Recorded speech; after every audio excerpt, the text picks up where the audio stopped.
Hello everyone, welcome to my channel. আজকের ভিডিওতে আলোচনা করব WBSSC গ্রুপ সি এবং গ্রুপ ডি প্র্যাকটিস সেট 4 নিয়ে। আগের ভিডিওতে আমরা অলরেডি 3টি সেট আলোচনা করেছি। এই প্র্যাকটিস সেটে যতগুলো প্রশ্ন আছে, এই সমস্ত প্রশ্ন ভারতের সমস্ত চাকরি পরীক্ষার কাজে লাগবে। তো চলো ভিডিও প্রথম থেকে লাস্ট অবধি দেখতে থাকো। 1 নম্বর প্রশ্ন দেখো, নিচের কোন দেশটি একমাত্র যেখানে দুটি রাজধানী রয়েছে? এই অপশানগুলোর মধ্যে কোন দেশে দুটি রাজধানী রয়েছে? কোন দেশে দুটি রাজধানী রয়েছে? উত্তর হবে দক্ষিণ আফ্রিকা। দক্ষিণ আফ্রিকাতে দুটি রাজধানী রয়েছে। আমাদের দেশে যেমন ভারতে একটি রাজধানী রয়েছে নিউ দিল্লি, ওখানে দক্ষিণ আফ্রিকাতে দুটি রাজধানী রয়েছে। পরের প্রশ্ন দেখো 2 নম্বর, আইনস্টাইনের জেনারেল থিওরি অফ রিলেটিভিটি কোন সালে প্রকাশিত হয়? আইনস্টাইনের জেনারেল থিওরি অফ রিলেটিভিটি কোন সালে প্রকাশিত হয়? উত্তর হবে 1915 সালে জেনারেল থিওরি অফ রিলেটিভিটি প্রকাশিত হয়। 3 নম্বর প্রশ্ন দেখো, পৃথিবীর সবচেয়ে গভীর হ্রদ কোনটি? পৃথিবীর সবচেয়ে গভীরতম হ্রদ বা লেক কোনটি? উত্তর হবে বৈকাল হ্রদ। উত্তর কি হবে? বৈকাল হ্রদ। বৈকাল হ্রদ হচ্ছে গভীরতম হ্রদ পৃথিবীর। এর গভীরতা কত? এর গভীরতা হচ্ছে 1642 মিটার। বৈকাল হ্রদের গভীরতা হচ্ছে 1642 মিটার। 4 নম্বর প্রশ্ন দেখো, নিচের কোন মৌলটি পরমাণুর সবচেয়ে ছোট ভর বিশিষ্ট? নিচের কোন মৌলটি পরমাণুর সবচেয়ে ছোট ভর বিশিষ্ট? উত্তর কি হবে? উত্তর হবে হাইড্রোজেন। উত্তর কি হবে? হাইড্রোজেন। 5 নম্বর প্রশ্ন দেখো, ভিনসেন্ট ভ্যান গঘ কোন দেশের চিত্রশিল্পী ছিলেন? ভিনসেন্ট ভ্যান গঘ কোন দেশের চিত্রশিল্পী ছিলেন? উত্তর হবে নেদারল্যান্ডসের। উত্তর কি হবে? নেদারল্যান্ডসের। ভিনসেন্ট ভ্যান গঘ একজন ডাচ চিত্রশিল্পী ছিলেন। 6 নম্বর প্রশ্ন দেখো, হিগস বোসন কণাটিকে প্রথম আবিষ্কার করা হয় কোন বছরে? হিগস বোসন কণাটিকে প্রথম আবিষ্কার করা হয় কোন সালে বা কোন বছরে? উত্তর হবে 2012। উত্তর কি হবে? 2012। 7 নম্বর প্রশ্ন, বিশ্বের বৃহত্তম মরুভূমি কোনটি? বিশ্বের বৃহত্তম মরুভূমি কোনটি? উত্তর হবে আন্টার্কটিকা মরুভূমি। বিশ্বের বৃহত্তম মরুভূমি কোনটি? আন্টার্কটিকা মরুভূমি। যদি বলে ভারতের বৃহত্তম মরুভূমি কোনটি? ভারতের বৃহত্তম মরুভূমি হচ্ছে থর মরুভূমি, যেটি রাজস্থানে অবস্থিত। তার মধ্যে কিছু অংশ গুজরাটে আর কিছু অংশ হরিয়ানা আর পাঞ্জাবে। বেশিরভাগ অংশ থর মরুভূমি রাজস্থানে অবস্থিত। তাহলে ভারতের বৃহত্তম মরুভূমি কোনটি? থর মরুভূমি। আর বিশ্বের বৃহত্তম মরুভূমি কোনটি? আন্টার্কটিকা মরুভূমি। 8 নম্বর প্রশ্ন দেখো, 8 নম্বর প্রশ্নে কি আছে? রবীন্দ্রনাথ ঠাকুর কোন উপন্যাসের জন্য নোবেল পুরস্কার পেয়েছিলেন? রবীন্দ্রনাথ ঠাকুর কোন উপন্যাসের জন্য নোবেল পুরস্কার পেয়েছিলেন? উত্তর হবে গীতাঞ্জলি। গীতাঞ্জলি উপন্যাসের জন্য নোবেল পুরস্কার পেয়েছিলেন। কবে পেয়েছিলেন? 1913 সালে। কবে পেয়েছিলেন? 1913 সালে নোবেল পুরস্কার পেয়েছিলেন। কে পেয়েছিলেন? রবীন্দ্রনাথ ঠাকুর। 9 নম্বর প্রশ্ন দেখো, বিখ্যাত ম্যাগনা কার্টা চুক্তি কোন দেশে স্বাক্ষরিত হয়েছিল? বিখ্যাত ম্যাগনা কার্টা চুক্তি কোন দেশে স্বাক্ষরিত হয়েছিল? উত্তর হবে ইংল্যান্ড। উত্তর কি হবে? ইংল্যান্ড। 10 নম্বর প্রশ্ন দেখো, নিচের কোনটি একমাত্র ধাতু যা কক্ষ তাপমাত্রায় তরল অবস্থায় থাকে? নিচের কোনটি একমাত্র ধাতু যা কক্ষ তাপমাত্রায় তরল অবস্থায় থাকে? উত্তর কি হবে? পারদ। পারদ বা মার্কিউরি। উত্তর কি হবে? পারদ বা মার্কিউরি। 11 নম্বর প্রশ্ন, নিচের কোন বিজ্ঞানী রেডিয়েশন এবং রেডিয়াম আবিষ্কারের জন্য পরিচিত? রেডিয়েশন এবং রেডিয়াম আবিষ্কারের জন্য পরিচিত কোন বিজ্ঞানী? উত্তর হবে মেরি কুরি। উত্তর কি হবে? Marie Curie. এই মেরি কুরি রেডিও অ্যাক্টিভিটির জন্য নোবেল পুরস্কার পেয়েছিলেন। কিসের নোবেল পুরস্কার পেয়েছিলেন মেরি কুরি? রেডিও অ্যাক্টিভিটির জন্য। পরের প্রশ্ন দেখো 13 নম্বর, নিচের কোনটি প্রথম কৃত্রিম উপগ্রহ? নিচের কোনটি প্রথম কৃত্রিম উপগ্রহ? উত্তর হবে স্পুটনিক 1। স্পুটনিক 1 হচ্ছে পৃথিবীর প্রথম কৃত্রিম উপগ্রহ। কে এই উৎক্ষেপণ করেছিল? উৎক্ষেপণ করেছিল সোভিয়েত ইউনিয়ন। সোভিয়েত ইউনিয়ন কবে? 1957 সালে। 1957 সালে উৎক্ষেপণ করেছিল। পরের প্রশ্ন দেখো 14 নম্বর। দ্য অরিজিন অফ স্পেসিস বইটি কে লিখেছেন? অরিজিন অফ স্পেসিস বইটি কে লিখেছেন? উত্তর হবে চার্লস ডারউইন। উত্তর কি হবে? Charles Darwin. এটি একটি বৈজ্ঞানিক গ্রন্থ। এই বইটি হচ্ছে একটি বৈজ্ঞানিক গ্রন্থ। কবে প্রকাশিত হয়েছিল? 1859 সালে প্রকাশিত হয়েছে। এই বই 1859 সালে প্রকাশিত হয়েছিল। এটি একটি বৈজ্ঞানিক গ্রন্থ। পরের প্রশ্ন দেখো 15 নম্বর। মোনালিসা চিত্রকর্মের চিত্রশিল্পী কে? মোনালিসা চিত্রকর্মের চিত্রশিল্পী কে? এক কথায় মোনালিসা ছবিটি কে এঁকেছিলেন? উত্তর হবে Leonardo da Vinci. Leonardo da Vinci. এই চিত্রশিল্পী কোথাকার ছিলেন? এ ছিলেন ইতালিয়ানের। কোথাকার ছিলেন? ইতালিয়ানের। এই যে মোনালিসা ছবি এঁকেছিলেন, এই ছবি এখন বর্তমান কোথায় আছে?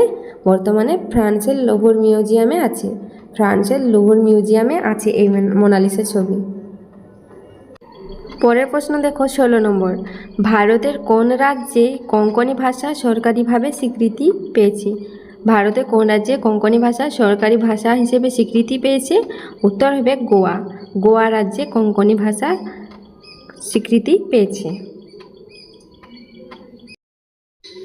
পরের প্রশ্ন দেখো 17 নম্বর। ইউনেস্কো এর সদর দপ্তর কোথায় অবস্থিত? ইউনেস্কো এর সদর দপ্তর কোথায় অবস্থিত? ফ্রান্সের প্যারিসে। কোথায় অবস্থিত? ফ্রান্সের প্যারিসে অবস্থিত। দেখো এই ইউনেস্কো এর ফুল ফর্ম কি? ইউনেস্কো এর ফুল ফর্ম হচ্ছে United Nations educational, scientific and cultural organization. এর বাংলা অর্থ কি? এর বাংলা অর্থ হচ্ছে জাতিসংঘ শিক্ষা, বিজ্ঞান ও সংস্কৃতির সংস্থা। এই ইউনেস্কো সংস্থা কিসের কাজ করে? এটি হচ্ছে শিক্ষা, বিজ্ঞান এবং সংস্কৃতির মাধ্যমে বিশ্ব শান্তি ও নিরাপত্তা প্রতিষ্ঠার কাজ করে। পরের প্রশ্ন দেখো 18 নম্বর। নিচের কোন গ্রহটি সবচেয়ে দীর্ঘদিনকাল সম্মিলিত? নিচের কোন গ্রহটি সবচেয়ে দীর্ঘদিনকাল সম্মিলিত? উত্তর হবে শুক্র। উত্তর কি হবে? শুক্র। পরের প্রশ্ন দেখো 19 নম্বর। পানামা খাল কোন দুই মহাসাগরের সংযোগ স্থাপন করে? পানামা খাল কোন দুই মহাসাগরের সংযোগ স্থাপন করে? কোন দুই মহাসাগরের? উত্তর হবে অপশান বি আটলান্টিক ও প্যাসিফিক। আটলান্টিক ও প্যাসিফিক এই দুটি মহাসাগর সংযোগ স্থাপন করে। পরের প্রশ্ন দেখো 20 নম্বর। নিচের কোনটি হাড় গঠনে সাহায্য করে এমন একটি ভিটামিনের নাম বলো? এক কথায় বললে নিচের কোন ভিটামিন হাড় গঠনে সাহায্য করে? হাড় গঠনে সাহায্য করে কোন ভিটামিন? উত্তর হবে ভিটামিন ডি। ভিটামিন ডি হাড় গঠনে সাহায্য করে। পরের প্রশ্ন দেখো 21 নম্বর। বিশ্বের প্রথম মহিলা নোবেল বিজয়ী কে ছিলেন? বিশ্বের প্রথম মহিলা নোবেল বিজয়ী কে ছিলেন? উত্তর হবে মারি কুরি। আর আগের ভিডিওতে আলোচনা করেছিলাম ভারতের প্রথম মহিলা নোবেল বিজয়ী, সেখানে উত্তর হতো মাদার টেরেসা। মাদার টেরেসা হচ্ছে ভারতের প্রথম এবং শেষ নোবেল বিজয়ী মহিলা। এর আগে কেউ পায়নি আর পরেও কেউ পায়নি। আর বিশ্বের প্রথম মহিলা নোবেল বিজয়ী হলে উত্তর হবে মারি কুরি। দেখো এই মারি কুরি কবে নোবেল পুরস্কার পেয়েছিলেন? কবে পেয়েছিলেন? 1903 সালে। আর আমাদের ভারতের যে প্রথম মহিলা নোবেল বিজয়ী মাদার টেরেসা কবে পেয়েছিলেন? 1979-তে। পরের প্রশ্ন দেখো 22 নম্বর। নিচের কোনটি ডিএনএর গঠনকারী উপাদান নয়? কোনটি ডিএনএর গঠনকারী উপাদান নয়? উত্তর হবে ইউরাসিল। উত্তর কি হবে? Option D uracil. পরের প্রশ্ন দেখো 23 নম্বর। চন্দ্রযান-2 ভারতের কোন সংস্থা দ্বারা প্রেরিত? চন্দ্রযান-2 ভারতের কোন সংস্থা দ্বারা প্রেরিত? উত্তর হবে ইসরো। ইসরোর সদর দপ্তর কোথায়? বেঙ্গালুরু। পরের প্রশ্ন দেখো 24 নম্বর। নিচের কোন নদী ভারত ও বাংলাদেশের মধ্যে দিয়ে প্রবাহিত? নিচের কোন নদী ভারত ও বাংলাদেশের মধ্যে দিয়ে প্রবাহিত? উত্তর হবে গঙ্গা। গঙ্গা ভারত ও বাংলাদেশের মধ্যে দিয়ে প্রবাহিত। এখানে ভারত আর বাংলাদেশের কথা বলেছে, তাই গঙ্গা হবে। দেখো এখানে উত্তর ব্রহ্মপুত্র হতো। ব্রহ্মপুত্র 3টি দেশের মধ্যে দিয়ে প্রবাহিত হয়েছে, চীন, ভারত এবং বাংলাদেশ। এখানে যেহেতু প্রশ্নে 2টি দেশের কথা বলেছে, ভারত আর বাংলাদেশ, তাই উত্তর হবে গঙ্গা। পরের প্রশ্ন দেখো 25 নম্বর। থিওরি অফ এভরিথিং তত্ত্বটি কোন বিজ্ঞানী প্রস্তাব করেন? থিওরি অফ এভরিথিং তত্ত্বটি কোন বিজ্ঞানী প্রস্তাব করেন? উত্তর হবে স্টিফেন হকিং। উত্তর কি হবে? Option C, Stephen Hawking. পরের প্রশ্ন দেখো 26 নম্বর। কোন গ্রহের চারিদিকে সবচেয়ে বেশি উপগ্রহ আছে? কোন গ্রহের চারিদিকে সবচেয়ে বেশি উপগ্রহ আছে? উত্তর কি হবে? শনি। শনি গ্রহের সবচেয়ে বেশি উপগ্রহ রয়েছে। পরের প্রশ্ন দেখো 27 নম্বর। রেনেসাঁ শব্দের আক্ষরিক অর্থ কী?